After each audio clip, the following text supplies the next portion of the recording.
So okay guys, naman problema ba kayo sa inyong wiper na natama dito or doon sa kabila na kanto ng inyong windshield?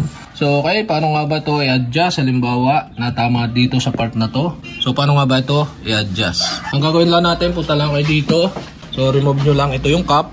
Ito ay basic na tutorial para sa mga beginners. Okay, beginners like us. Okay? Ito, nakita nyo itong tornilyo pagkatanggal nyo ng cover. So meron namang mga walang cover, meron din namang mga binubuklat lang pa ganun at pwede na nyong i-adjust. So guys, una natin gagawin ay atin ito tatanggalin or pwede nyong luagan lang. So counterclockwise. So gamit nga pala natin is 16. Ano to? 9x16 ba? Baka ito 16. So okay, hanapin nyo na lang tools, proper tools. Counterclockwise.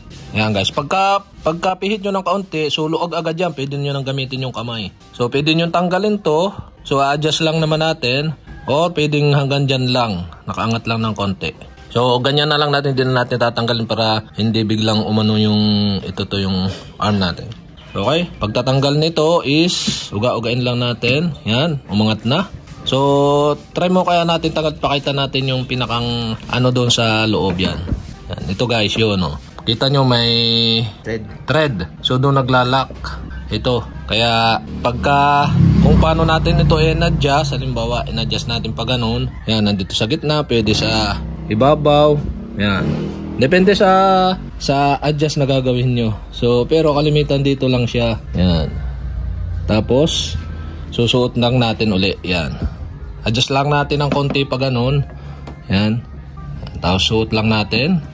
Push lang natin para yan. Pagka nakapush na at kita nyo yan, medyo in-adjust ko ng konti. Gawa ng pag dito, medyo mababa, baka sumabit dito ng konti. In-adjust natin ng konti dito, angat ng konti. Tapos saka na natin ilalak. Push nyo lang to para nakapix doon sa thread. Tapos insert na natin itong nut clockwise. Yan. Tapos pihitin lang natin ang kamay. So kayang-kaya naman yan ng kamay hanggang ma-reach niya yung pinakang higpit niya. Yan. Pag higpit natin din yun na naiikot, so gamitan na ninyo ng tools. So okay guys, huwag nyo kasi kahigpitan at baka malustred yung ating So okay, konti lang yan guys. So after natin mahigpitan guys, yan, cover na natin to para hindi mapasok siya ng dumi. Yan. At ayan, na-adjust na natin yan. Kita nyo, kanina nandito. Na-adjust lang natin ng konti. Yan.